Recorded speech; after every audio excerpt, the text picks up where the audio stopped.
Assalamualaikum warahmatullahi wabarakatuh. Perkenalkan, nama saya Yogi Permana dari kelompok 2. Saya akan mendemokan aplikasi untuk mata kuliah pemrograman visual. Aplikasi yang akan didemokan berjudul Sistem Informasi Penyediaan Barang Kantor Desa Cilebu Timur. Untuk kelompok 2 sendiri terdiri dari 8 orang. Yang pertama, Kemal Bimantoro, kedua Gilang Maulana sebagai PIC dari kelompok 2. Kemudian ada Tian Maulana, ada Munajat Cinta, ada ini saya sendiri Yogi Permana. Saya geser dulu. Yogi Permana. Kemudian ada Fatoni Abdul Qadir, Maulana, dan juga Muhammad Chandra Saputro. Oke, untuk langsung masuk mendemokan aplikasi Sistem Informasi Pengadaan Barang Desa Cilebu Timur akan dipresentasikan oleh Saudara Gilang Maulana. Baik, terima kasih Saudara Yogi. Setelah ini saya akan menjelaskan menu login pada sistem informasi pengadaan barang. Di sini dalam menu login ini kita pakai satu layer. Di dalam satu layer ini, kita buat desainnya dengan menggunakan panel. Di login menggunakan panel serta username pakai text field. Untuk password kita menggunakan password field. Untuk login kita menggunakan button. Kenapa password menggunakan password field? Agar tujuannya tidak terlihat ketika kita input data-datanya. Coba kita contoh, masuk ke username. Kita masukkan yang salah dulu. Ketika kita menginput data yang salah, maka akan keluar username atau password salah. Setelah ini kita tekan OK. Lalu kita masukkan data yang benar. Nah, ketika kita input data yang benar, maka akan tampil pop-up login berhasil. Lalu kita tekan OK. Maka dia akan beralih ke tampilan utama pada sistem informasi pengadaan barang kantor desa Cilebu Timur. Di sini saya akan menjelaskan beberapa desain yang ada pada sistem informasi pengadaan barang di desa Cilebu Timur. Di dashboard tersendiri ini kita memiliki 3 layer. Yang di atas ini adalah header, yang ini isi, yang ini sidebar. Untuk header tersendiri kita menggunakan panel, karena kalau misalnya kita langsung menggunakan background mungkin sangat sulit untuk menyesuaikan ukuran-ukuran. Untuk yang isi ini juga kita menggunakan JPanel agar mudah untuk menyesuaikan ukuran pada desktop. Untuk sidebar tersendiri di sini kita desain by coding. Kenapa by coding? Karena agar bagian master, transaksi, report, dan home ini terlihat dan tersusun rapi. Dan di sini berbagai macam item, master, transaksi, report, dan home.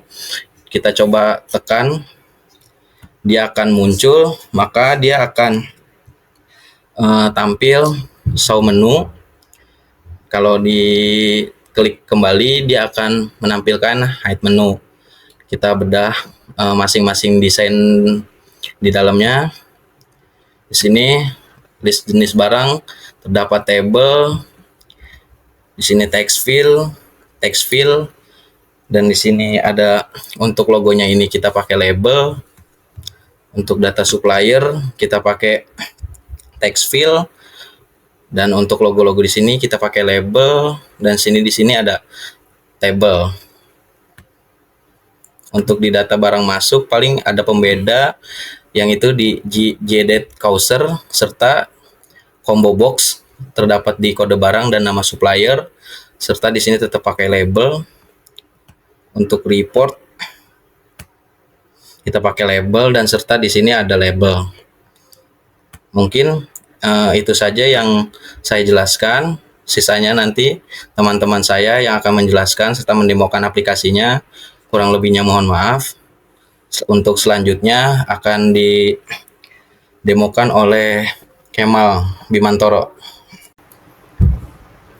Ya, terima kasih Mas Gilang. Saya di sini akan menjelaskan menu dari master. Di master ini ada submenunya, yaitu ada list jenis barang, supplier, dan data pengadaan barang. Di sini saya akan menjelaskan list jenis barang. Nah, ketika masuk di list jenis barang, di sini ada table yang dimana ada ID, kode barang, jenis barang, dan di kanannya itu adalah input dari kode barang baru. Nah, jadi di sebelahnya itu adalah outputnya di tabelnya. Di sini saya akan mencontohkan untuk menambahkan data barang baru. Nih, saya tambahkan di kode barangnya itu, contohnya aja ya, laptop, lab 122,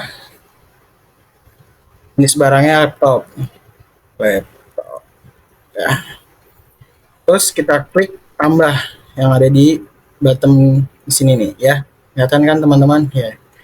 Jadi kita klik tambah, langsung keluar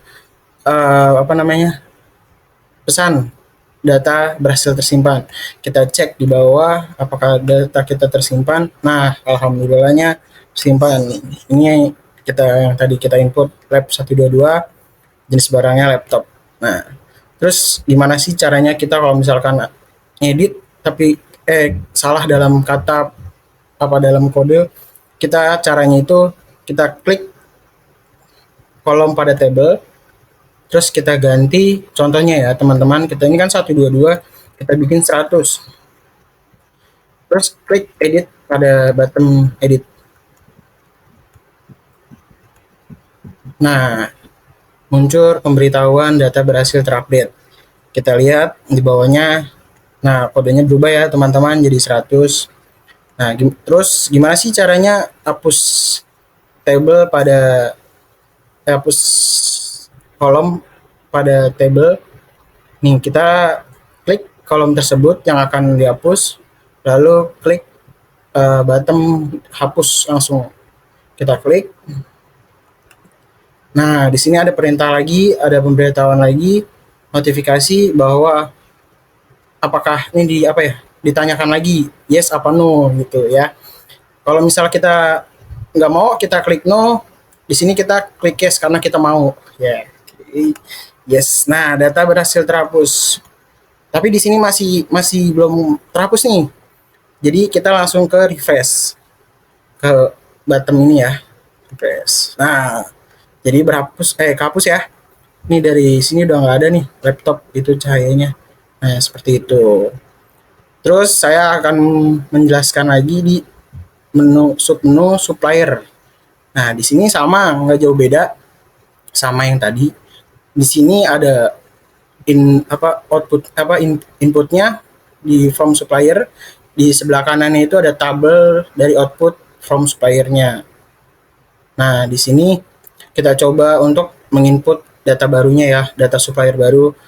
Di sini kita coba ID-nya itu ID 021. Nama suppliernya itu PT Guru. Alamatnya itu Jalan Raya Bogor. Nah, terus kontak supplier ini kita contoh ya 0212222.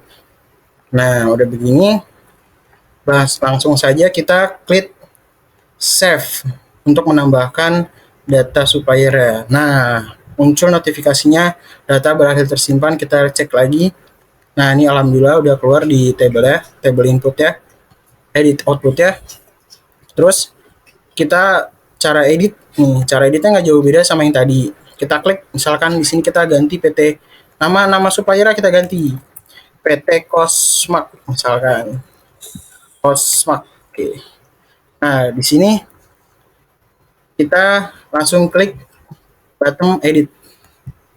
Nah, di sini data setelah berhasil kita cek lagi, nama supplier itu adalah PT Cosmac. Nah, sudah berhasil.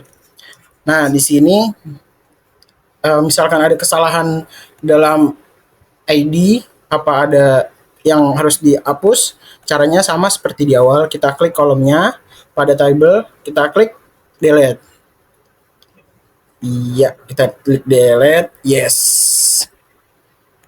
Nah, baliknya dia nggak masih ada nih, caranya itu balik apa sama kayak yang tadi, kita klik tombol refresh. Nah, alhamdulillah. Ini udah terhilang apa sudah hilang ya dari table.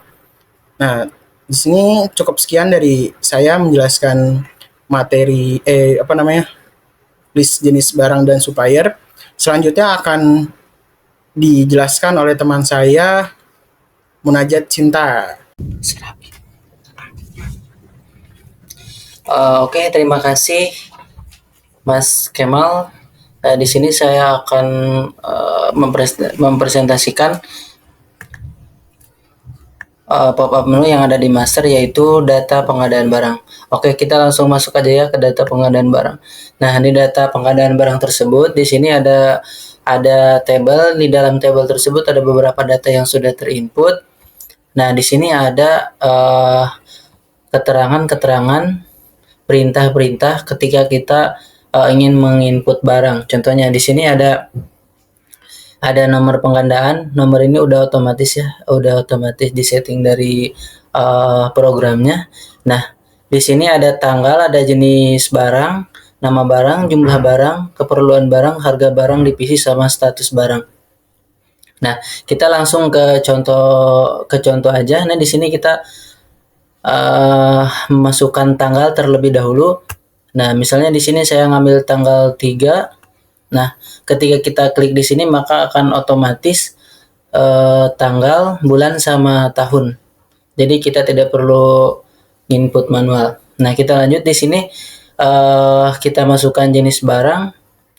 Misalnya jenis barangnya kita ambil elektronik aja ya.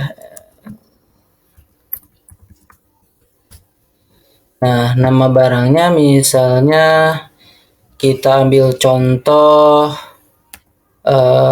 CPU misalnya. Jumlahnya kita ambil 2 aja. Untuk keperluan misalnya lab komputer. Harganya misalnya 500.000. Untuk divisinya kita isi bagian teknisi. Nah, di sini ada pilihan ya. Ketika kita klik di sini, maka akan muncul keterangan diterima atau ditolak. Nah, misalnya saya di sini pilih diterima. Nah, setelah kita isi item-item di sini, maka ketika kita ingin menyimpan ke table yang ada di samping ini, maka kita coba menu item save ya. Misalnya saya tekan save. Nah, di sini ada keterangan data berhasil tersimpan. Nah, udah kelihatan ya di sini sudah ada. Nah, kita tinggal tekan yang ini aja. Nah, di sini udah ada ya, udah terinput. Nah, setelah kita input, misalnya nih ada kesalahan di sini. Misalnya harganya terlalu murah, misalnya mau kita ganti nih di sini. Misalnya jadi 1 juta. Gimana nih caranya? Kita tinggal klik aja di sini data yang akan kita ganti. Nah, di sini kita masukin harganya. Misalnya kita ganti jadi 1 juta. Gimana nih caranya setelah kita ganti namanya biar masuk lagi ke sini, biar berubah? Nah, kita tinggal tekan item edit. Nah, di sini ada keterangan data berhasil terupdate. Nah, sekarang sudah berubah ya. Nah, setelah itu di sini ada menu delete. Misalnya kita ingin menghapus data-data yang udah lama, misalnya udah tidak diperlukan lagi. Misalnya saya akan menghapus yang ini ya. tinggal kita tekan data yang akan kita hapus. Nah, setelah itu kita tinggal tekan item delete. Nah, di sini ada keterangan lanjut atau tidak. Misalnya kita mau lanjut menghapus nih, kita tinggal tekan yang ini. Kalau misalnya nggak jadi, tinggal tekan yang ini. Misalnya saya lanjut menghapus. Nah, data berhasil dihapus. Nah, kenapa di sini masih ada? Padahal udah ada keterangan data terhapus. Gimana nih caranya? Kita tinggal tekan item refresh. Nah, datanya udah hilang ya. Nah, jadi keterangan-keterangan dari data pengadaan barang tersebut sekian yang dapat saya jelaskan. Untuk selanjutnya di sini ada menu transaksi. Nah, di dalam menu transaksi ada pop menu barang masuk, barang keluar, sama barang retur. Nah, di sini untuk barang masuk akan dijelaskan sama rekan saya, yaitu Muhammad Chandra. Saya persilahkan. Sekian dan terima kasih. Baik, terima kasih Mas Munajat. Di sini saya akan menjelaskan di transaksi ya, di submenu barang masuk. Ya, di sini kita lihat data barang masuk. Di sini ada tabelnya, nomor masuk, tanggal masuk, kode barang, nama supplier, nama barang, serial number, quantity masuk, sama deskripsi. Ya, di sebelah kanan ini adalah untuk inputan barang masuknya. Di sini nomor masuk sudah otomatis dari programnya. Di sini ada tanggal masuk. Contoh kita pilih ya, tanggal 20 contohnya. Lalu kode barang MOS 02 ya. Nama suppliernya Maxindo contohnya. Nama barang, kita ketik aja namanya MOS. Serial numbernya X0981. Quantity kita yang sesuai yang kita butuhkan 12 contohnya. Deskripsi untuk bagian IT. Kalau datanya sudah benar semua, tinggal kita klik simpan. Ya, ini sudah muncul pop-up, data berhasil disimpan ya, kita oke. Di tabel juga sudah terlihat tanggal masuk tanggal 20, kode barang sudah keluar langsung MOS 2, nama supplier Maxindo, nama barang MOS, serial numbernya sekian, quantity masuknya 12, seperti itu ya. Nah, kalau ini ada kesalahan, contohnya di yang tadi kita input, harusnya bukan 12, tapi hanya 8. Kita klik di tabelnya, lalu kita ganti di sebelah sini, di quantity, contoh, kita ganti jadi 8. Sudah kita ganti angkanya, lalu kita klik edit yang ini. Nah, lalu muncul data berhasil terupdate. Kita klik OK. Ya, di table pun langsung refresh ya, di sini quantity-nya 8. Baik, lalu misalnya ternyata ini nggak jadi ini atau salah, kita bisa hapus datanya, kita klik tabelnya, lalu kita klik icon hapus di sebelah sini. Kita klik, nah ini ada pilihan apakah data ini akan dihapus. Kalau tidak, kita pilih no, kalau iya, kita pilih yes. Ini saya contohkan untuk kalau datanya dihapus ya, kita klik yes. Nah, akan muncul data berhasil dihapus, kita oke. Lalu karena di tabelnya kok masih ada padahal udah dihapus, lalu kita klik refresh saja di sebelah sini, kita klik, nah datanya sudah hilang ya, di table sudah nggak ada. Baik, untuk data barang masuk paling hanya itu saja, sekian dari saya. Lalu selanjutnya di bagian transaksi ada barang keluar, akan dijelaskan oleh Mas Tian. Baik, terima kasih untuk Saudara Chandra. Di sini saya akan menjelaskan menu transaksi, yaitu di bagian barang keluar ya. Baik, kita lihat secara kasat mata mungkin tidak jauh berbeda ya untuk desainnya dengan data barang masuk yang terdiri dari nomor keluar, tanggal keluar, sampai dengan deskripsi. Kemudian di sebelah kanan ada input barang keluar yang terdiri dari nomor keluar, itu sudah otomatis ya. Kemudian tanggal sampai dengan deskripsi. Dan di bawah ada icon save atau simpan, kemudian icon edit, hapus, dan refresh. Nah, baik, untuk selanjutnya saya akan mencoba mendemonstrasikan data barang keluar. Sebelum kita mendemonstrasikan, kita harus cek dulu nih stok jumlah quantity kita ada berapa.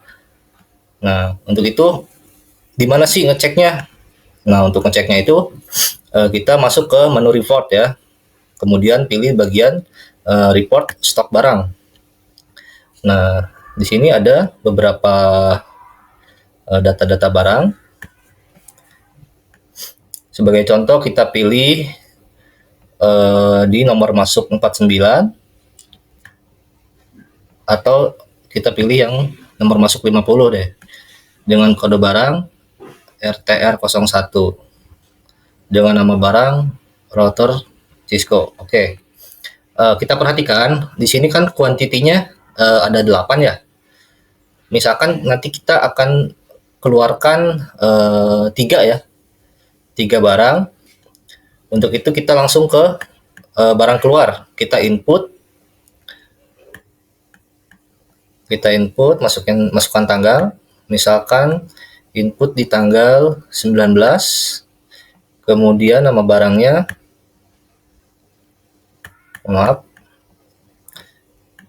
nama barangnya tadi router Cisco ya,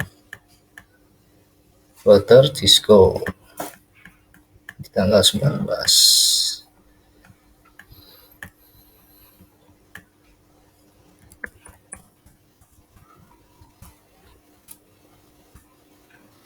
Untuk kode barangnya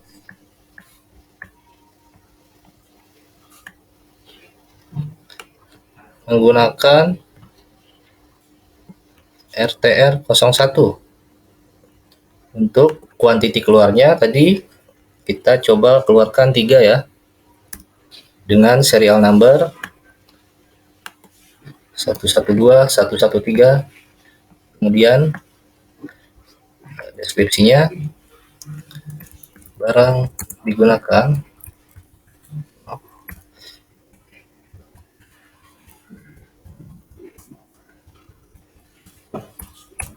oke, ini contohnya.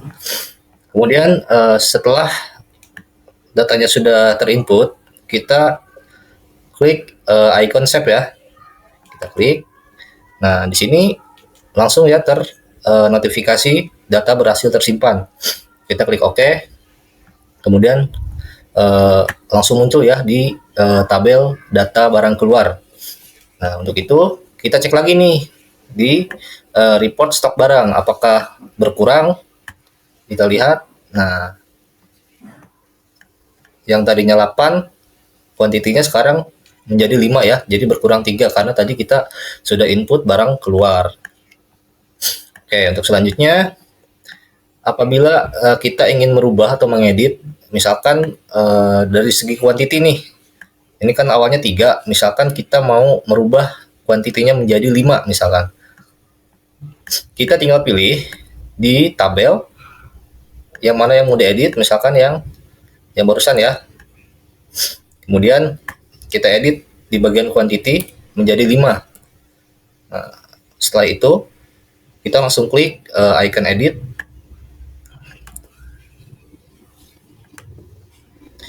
Dan terdapat notifikasi data berhasil terupdate. Nah, di sini langsung terlihat ya, menjadi 5 ya. Nah, kemudian di sini ada icon hapus. Nah, icon hapus ini berfungsi untuk menghapus data yang sudah tidak terpakai. Saya akan beri contoh, misalkan data nomor keluar 11 akan kita hapus ya. Kita pilih.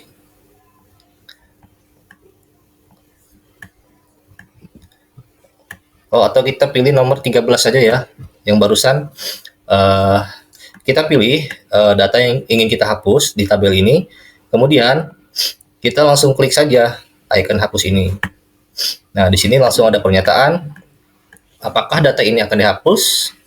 Apabila yakin ingin dihapus, klik yes ya. Oke, kita klik yes. Dan data berhasil dihapus. Kita klik OK.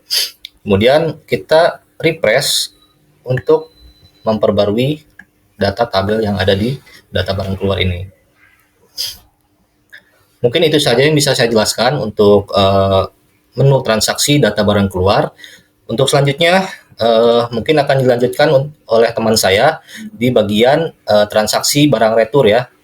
Untuk Saudara Maulana, dipersilahkan. Ya, terima kasih Mas Tian. Saya Maulana. Di sini ingin menjelaskan data barang retur. Berikut tampilan dari tabelnya dengan nomor retur, tanggal retur, dan yang lain-lain. Di sebelah pojok kanan ini ada form untuk input barang retur yang berisikan tanggal retur. Sebagai contoh, saya tulis saya pilih di sini tanggal 2 Mei. Untuk tanggal barang masuknya di tanggal 1. Dan di sini ada nama supplier yang terhubung dengan di data master supplier. Di sini ada pilihannya. Saya kasih contoh Maxindo. Nama barang kita tulis laptop dengan serial number 1. Jumlah atau quantity kita masukkan 5 dengan alasan rusak. Di sini ada 4 button: save, hapus, refresh, dan edit. Untuk menambahkan ke tabel yang ada di sini, kita klik button save. Di sini ada pop-up message yang bertuliskan data berhasil tersimpan, maka otomatis data akan tersimpan di tabel yang ada di tengah sini. Untuk mengedit seperti yang sebelumnya, tinggal klik data yang ingin diedit, ubah data yang ingin diedit, lalu klik button edit. Maka data akan terubah sesuai dengan apa yang ingin kita edit. Di sini ada button hapus. Jika ingin menghapus, tinggal klik data yang ingin dihapus, lalu klik button hapus dan konfirmasi yes. Jika data sudah terhapus, jika masih ada data yang menyangkut di sini, tinggal diklik button refresh, maka data akan otomatis terhapus. Sekian penjelasan dari menu data barang retur. Untuk selanjutnya akan dijelaskan oleh teman saya, Fatoni Abdul Qadir. Oke, terima kasih buat Mas Maulana. Selanjutnya di sini saya akan menjelaskan menu tentang report stok barang dan report barang retur. Nah, untuk report stok barang ini desainnya cukup simple, hanya ada satu button buat pencetak dan juga satu buah table. Nah, untuk table ini saya mengambil query-nya dari barang masuk seperti itu. Jadi ketika ada barang masuk, barang tersebut langsung otomatis terinput ke dalam si report stock inventory. Nah, di sini ada button cetak lapor. Di sini kita coba. Nah, untuk hasilnya outputnya seperti ini. Di sini ada satu buah logo, ada nama tempat, terus ada alamat. Nah, di sini juga ada keterangan report stok barang. Selain itu, di sini kita juga menambahkan assignment, ada nama tempat, ada nama ada minggu, ada tanggal, ada bulan, dan ada tahun, dan juga ada assignment tentang si kepala desanya. Nah, untuk report ini nanti kita juga bisa melakukan save ataupun melakukan print seperti itu. Nah, ini untuk report stok barang. Selanjutnya untuk report barang retur, untuk ini kurang lebih sama dengan stok barang, dari desainnya sama dan hanya membedakan dari query table, yaitu mengambil dari barang retur seperti itu. Untuk isinya kurang lebih sama dengan tabel yang ada di barang retur. Nah, untuk itu kita coba cek cetak laporan. Nah, seperti ini. Jadi barang retur ini dibutuhkan ketika ada barang yang rusak dari supplier dan kita ingin meretur ke supplier seperti itu. Di sini juga desainnya kurang lebih sama, ada logo, terus ada nama tempat, ada alamat. Di sini juga ada report barang retur ke supplier, ada tanggal retur, ada tanggal barang masuknya, ada nama suppliernya, yaitu kita ingin meretur kemana nih gitu, dan juga ada berapa kuantitinya yang akan kita retur, seperti itu. Ini untuk barang retur, untuk footer kurang lebih sama, ada assignment-nya juga, ada nama tempat, ada tanggal, bulan, dan tahun, dan juga ada assignment tentang kepala desa. Nah, selain itu di sini saya juga akan menjelaskan sedikit tentang relasi dari si database-nya. Nah, yang pertama di sini.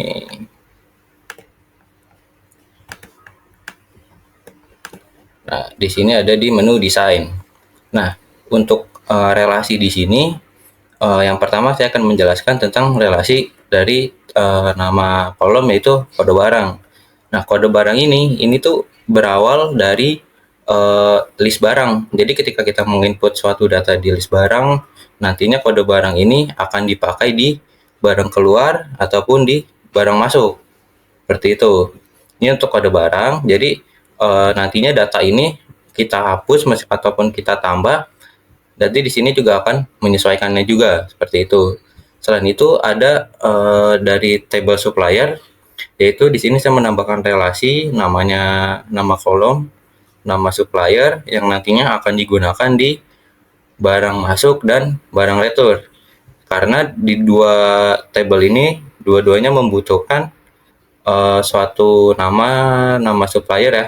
Jadi ketika kita barang retur, nah kita mau tahu nih returnya ke siapa, kita kan butuh nama supplier juga. Makanya dari itu kita mengambil query-nya dari si tabel supplier ini, seperti itu. Kurang lebih untuk database-nya seperti ini.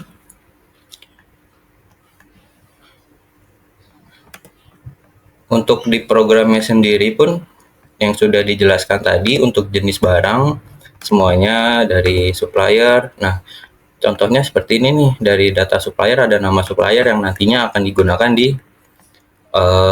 barang masuk. Nah, ini nama supplier mengambil dari data select from dari table supplier, sedangkan kode barang mengambil data query-nya select from dari si list jenis barang. Nah, dari sini seperti itu. Kurang lebih seperti itu untuk bagian database-nya. Selanjutnya akan dijelaskan mengenai barang keluar dan barang masuk oleh teman saya, Yogi Permana. Oke, terima kasih Mas Tony. Oke, kali ini saya akan menjelaskan tentang report barang masuk dan report barang keluar. Untuk report barang masuk tampilannya sama saja ya seperti report stok barang.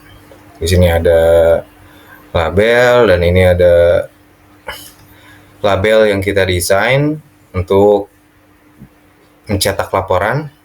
Di sini ada beberapa tabel yang isinya ini query dari barang masuk ya, dari transaksi barang masuk. Oke, sebagai contoh kita langsung cetak saja.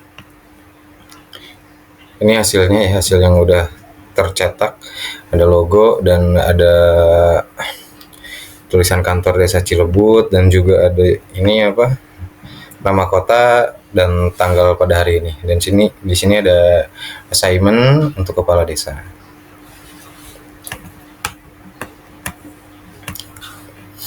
Dan lanjut untuk report barang keluar. Report barang keluar tampilannya sama saja, yang membedakan hanya di tampilan table ya. Tampilan table untuk di atas ini sama. Kita langsung coba cetak laporan saja ya. Di sini yang membedakan hanya report barang keluar, hanya di bagian judul saja. Oke, untuk report barang masuk dan barang keluar mungkin itu saja. Kemudian di sini ada home, tampilan dari menu utama.